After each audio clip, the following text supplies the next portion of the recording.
የርቀት የፍቅር ግንኙነት ውስጥ ከሆናችሁ ማድረግ ያለባችሁ ነገሮች፣ የርቀት የፍቅር ግንኙነታችሁ ከምንም ነገር በላይ እንዲጠነክርና እግዚአብሔር ፈቅዶ ይሄ የፍቅር ግንኙነታችሁ ነገ ላይ ትልቅና የተሻለ ቦታ ላይ እንዲደርስ ከፈለጋችሁ እባካችሁ እኔን አምናችሁ እነዚህ ነገሮችን ማድረግ ጀምሩ። ዛሬ ላይ እነዚህ ነገሮችን እያደረጋችሁ ከሆነ ዛሬ እንደ ቀል የያዛችሁት የፍቅር ግንኙነት ነገ ትዳር በተባለ ደስ በሚል ህይወት ነው የሚቋጨው። ስለዚህ ዛሬ የያዛችሁት የርቀት የፍቅር ግንኙነት ነገ ትዳር የተባለው ቦታ ላይ እንዲደርስ ከፈለጋችሁ እባካችሁ እነዚህ ነገሮችን ዛሬ ማድረግ ጀምሩ። በደንብ አዳምጡኝ። አንደኛ ታመኑ። እባካችሁ እነዚህ ሰዎች እናንተን በአካል አያውቁም፣ በስልክ ነው የተዋወቃችሁት። ስለዚህ ታመኑላቸው። በቃ ምንም ነገር ሳያዩ ነው ያፈቅሯችሁ። ምንም በአካል ቀርቧችሁ ሳያዩ እንዲሁ ነው ያፈቅሯችሁ። ስለዚህ እንዲሁ በጭፍንነት ላፈቀራችሁ ሰው ከምንም ነገር በላይ ታምናችሁ ተገኙ። ያ በራሱ ትልቅ ዋጋ አለው። እባካችሁ እመኑ፣ ታመኑ። ሁለተኛ በቻላችሁት አቅም ተገናኙ። ኢትዮጵያ የምትኖሩ ከሆነ እዚህ ኢትዮጵያ ውስጥ ካላችሁ ቢያንስ በአመት ውስጥ በ6 ወር አንዴ ተገናኙ። ነገር ግን እሷ ወይንም አንተ ሌላ ሀገር ካላችሁ ከኢትዮጵያ ውጪ ከሆናችሁ እንደምንም ብላችሁ ጊዜያችሁን አመቻችታችሁ በአመት አንዴ ለመገናኘት ሞክሩ። እንደዚህ ለምን እንዳልኳችሁ ልንገራችሁ። የርቀት የፍቅር ግንኙነት ውስጥ ከጊዜ በኋላ የሚፈጠር ከባድ በሽታ አለ። ምንድነው ያ? ጭቅጭቅ። ይህ ጭቅጭቅ ከየት ነው የሚመነጨው ካላችሁ ናፍቆት ከተባለ ነገር ነው። ናፍቆታችሁ በጨመረና ጊዜው በሄደ ቁጥር በጣም ነጭናጫ ይሆናሉ። በተለይ ወንዱ አስተውሉ። ወንድ ልጅ የርቀት የፍቅር ግንኙነት ውስጥ ጊዜው በረዘመና በቆያችሁ ቁጥር ነጭናጫ ይሆናል። ከናፍቆት የተነሳ ፍቅሩ ቀንሶ ምናምን አይደለም። ናፍቆት የሚባለው ነገር እየከበደው ይመጣል። ስለዚህ አንቺ ላይ መነጫነጭ ይቀለዋል። ገባሽ? ስለዚህ ይሄ ነገር እንዳይፈጠር ከሀገር ውጪ ከሆናችሁ በአመት አንዴ እንደምንም ብላችሁ፣ ሀገር ውስጥ እዚሁ ኢትዮጵያ ሌላ ሀገር ከሆናችሁ ግን በአመት አንድ ሁለቴ ተገናኙ። በቃ በቻላችሁ ታቅም። ለሚያፈቅሩ ሰው ዋጋ መክፈል ያን ያክል ከባድ አይደለም። ይሄ ነገር ህይወታችሁ ነው። የተወሰነች ዋጋ ያስከፍላችኋል። አዎ፣ ነገር ግን ላፈቀራችሁ ሰው ይሄንን መክፈል ምንም ነው። ተገናኙ። ሶስተኛ የፍቅረኛችሁን ፎቶ ፕሮፋይላችሁ ወይንም ፖስት አታርጉ። ለምን እንደዚህ እንዳልኳችሁ ልንገራችሁ። ከዚህ በፊትም የሆነ ቪዲዮ ላይ እንዲህ ብዬ አቤኔ አልገባንም ለምንድን ነው እንደዚህ ያልከው ተብዬ ተጠይቄያለሁ። ይሄውላችሁ የፍቅር ግንኙነት የሰው አይኑ ውስጥ በገባ ቁጥር የመበርከት እድሉ በጣም ዝቅ እያለ ነው የሚመጣው። የእናንተን የፍቅር ግንኙነት ቀጥሎ ነገ ጥሩ ቦታ ላይ እንዲደርሱ የሚፈልጉ ሰዎች እንዳሉ ሁላ የእናንተን የፍቅር ግንኙነት ሰበብ አስባብ ፈጥረው ሊያጣላችሁና ሊለያዩአችሁ የሚሞክሩ በጣም ብዙ ሰዎች አሉ። ስለዚህ በድብቅ ያዙት ህይወታችሁ። በቃ በድብቅ የተያዘ ነገር ነው ጥሩ ቦታ የሚደርሰው። በድብቅ የተያዘ ነገር ነው ነገ ላይ የሚያምር ነገር የሚኖረው እንጂ አደባባይ የወጣ የተሰጣ ነገር የሚያምር መጨረሻ አይኖረው። አንድ ማረጋገጫ ልስጣችሁ። እዚህ ሶሻል ሚዲያ ላይ ፍቅራቸውን ይፋ አድርገው ብዙ የሚለያዩ ሰዎችን እያያችሁ ነው አይደል? በምን ይመስላችኋል? ፍቅራችሁ ላይ አይን ከበዛበት እመኑኝ ነው የምላችሁ አዘልቁም። ስለዚህ እባካችሁ በቻላችሁት አቅም ፕራይቬት ላይፋችሁን ፖስት አታርጉት። አራተኛ ቪዲዮ ኮል በደንብ አውሩ። ቪዲዮ ኮል ማለት ለርቀት የፍቅር ግንኙነት ምግብ ማለት ነው። በጣም አሪፍ ነገር ነው። በቻላችሁት አቅም ቪዲዮ ኮል አውሩ። ቢያንስ በሳምንት 3-4ቴ ለማውራት ሞክሩ።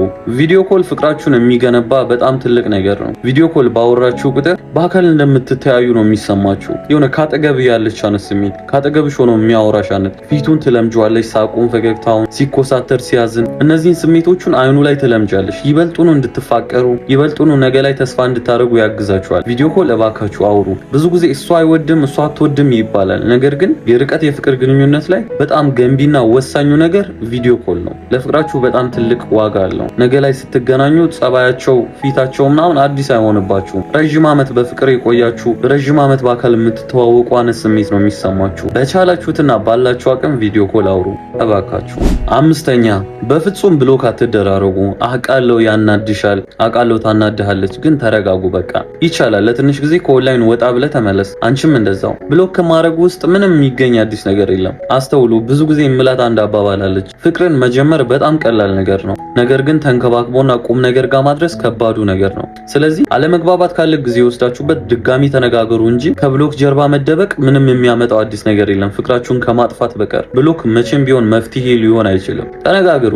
እያበሳጨሽ ነው፣ አጉል ነገር አድርጓል፣ አውሩ፣ ተነጋገሩ፣ መፍትሄ ፈልጉ። አንተም እንደዚያው። ከብሎክ ጀርባ መደበቅ በለመዳችሁ ቁጥር መሀላችሁ የሚፈጠረው ክፍተት እየሰፋ ይሄዳል። የአንቺን ብሎክ ማድረግ ተከትሎ የሚመጣ ብዙ መዘዝ አለ። የአንተን ብሎክ ማድረግ ተከትሎ የሚመጣ ብዙ የሚያስጠሉ ነገሮች አሉ። ስለዚህ በፍጹም መሀላችሁ ክፍተት እንዳይፈጠር በብሎክ ምክንያት ብሎክ እንዳትደራረጉ።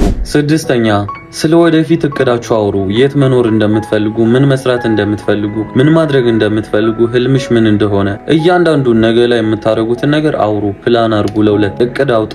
ያ ማለት ፍቅራችሁን ይበልጡኑ በተስፋ የተሞላና ለነጋችሁ ብላችሁ ዛሬ ላይ በጣም እንድትታገሉ ህይወትን በደንብ እንድትጋፈጡ ጠንካራ እንድትሆኑ በጣም ያግዛችኋል። ስለዚህ ስለ ነገ እቅዳችሁ በደንብ አውሩ፣ ተነጋገሩ። ነገ ምን ማድረግ እንደምትፈልጉ፣ ስንት ልጆች መውለድ እንደምትፈልጉ፣ የት መኖር እንደምትፈልጉ፣ ስትገናኙ ለመጀመሪያ ጊዜ ምን ማድረግ እንደምትፈልጉ እያንዳንዱን ነገር እቅድ አውጡ። ያ እቅድ ፍቅራችሁን ይበልጡኑ ያጠነክራል። ነጋችሁ ላይም ይበልጡኑ ትልቅ ተስፋ እንዲኖራችሁ ያደርጋል። ስለዚህ ዛሬውኑ ስለ ወደፊታችሁ ማቀድ ጀምሩ። ሰባተኛ ምንም አትደባበቁ። በፍጹም መደባበቅ መሀላችሁ እንዳይኖር። የተፈጠረ ነገር ካለ ንገራት። እንደዚህ አድርጌያለሁ፣ እንደዚህ ሰርቻለሁ፣ እንዲህ አጥፍቻለሁ፣ አንቺም እንደዛው፣ እንደዚህ ላረግ ነበር፣ እንደዚህ አረኩኝ፣ ዛሬ እንደዚህ ተፈጠረ። ምንም ነው መደባበቅ የሌለባችሁ። እያንዳንዱን የሰራችሁት መልካምም ሆነ መጥፎ ነገር ካለ ንገሯቸው። እነሱ አጠገባችሁ የሉም፣ ርቀው ስላሉ እያንዳንዱን ነገር ከናንተ ነው የሚሰሙት። ስለዚህ በቻላችሁና ባላችሁት አቅም በሙሉ ስላሳለፋችሁት ቀን ስላደረጋችሁ እያንዳንዱ ነገር ዲቴይል ንገሯቸው።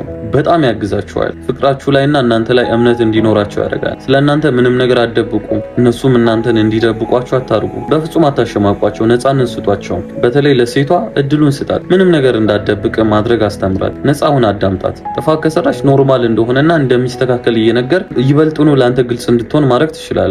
ለአንተ ፍሪ እንድትሆን ነፃነቷን አንተ ጋር እንድታገኝ እንደዚህ ካደረጋት እመነኛ አባቴ እች ልጅ መቼም ነው ጥላ ማትሄደው። ሁሌ ያንተና ታማኝ ፍቅረኛ ሆና እስከ ሚስትነት ትዘልቃለች። ፍሪ ሆነው እንዲያወሯቸው እድሉን ስጧቸው። ስምንተኛ ቤተሰቦቻቸውን ቅረቡ። በቃ እህቱን ሰላም ቢያት፣ ተዋወቂያት። ወንድሟን ሰላም በል፣ ከቻል ተዋወቅ። እህቶቿን ተዋወቅ፣ ቤተሰቦቿን። እርስ በርስ ቤተሰብ በጣም ተቀራረቡ። በመሀላቸው የሆነ ክፍተት ሲፈጠር ቢያንስ ሌላው ቢቀር አስታራቂ ምን ሆናችሁ ነው ጠያቂ ይኖራል። ስለዚህ የርቀት የፍቅር ግንኙነት ውስጥ ከምንም ነገር በላይ እርስ በርስ ለመቀራረብ ቤተሰብን ማስተዋወቅ ምርጡ ነገር ነው። ቤተሰብሽን አስተዋውቂ፣ ቤተሰቦችን አስተዋውቃት። በጣም ያግዛል። ፍቅራችሁ እንዳይፈርስ እንዳይጠፋ፣ በቀላሉ መሬት ላይ እንዳይቀር ቤተሰባችሁን አስተዋውቁት። ዘጠነኛና የመጨረሻው በደንብ አዳምጡኝ። በየወሩ ምን እናስተካክል ብላችሁ ጠይቁ ፍቅረኛችሁን። ማለት በዚህ ወር ያጠፋሁት ነገር አለ፣ ማስተካከል ያለብኝ ጸባይ አለ፣ ምኑ ጋር ነው ስህተቴ፣ ምን ላስተካክል፣ ያልወደድከው ነገር አለ፣ አድርጌ ያስከፋው ነገር አለ፣ በምንድን ነው ያስከፋው፣ በምንድን ነው ያስደሰትኩ፣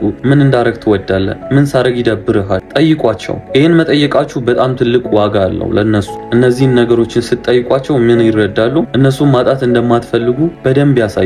እነሱ አስተካክሉ የሚሏችሁን ጸባያችሁ ላይ ያለውን ክፍተት በደንብ አስባችሁበት አስተካክሉ። ተው የተባላችሁትን ተው። ተይ ይሄ ይደብረኛል ካለች ተይ፣ ተው ይሄ ይደብረኛል ካለች ተው። እነዚህ ነገሮችን በማስተካከል ያላችሁበት የርቀት የፍቅር ግንኙነት እግዚአብሔር ፈቅዶ ነገ ትልቅ ቁም ነገር ጋር እንዲደርስ ማድረግ ትችላላችሁ። እነዚህ ቀላል ነገሮች ናቸው፣ ያን ያክል ዋጋ ያስከፍሉ። ግን ካደረጋችሁ ዛሬ እንደ ቀልድ የያዛችሁት የፍቅር ግንኙነት እግዚአብሔር ፈቅዶ ነገ በልጆች ይባረካል። ስለዚህ እነዚህን ቀለል ያሉ ነገሮችን ዛሬ ላይ ፍቅራችሁ ውስጥ ማድረግ ጀምሩ። ስላዳመጣችሁኝ አመሰግናለሁ።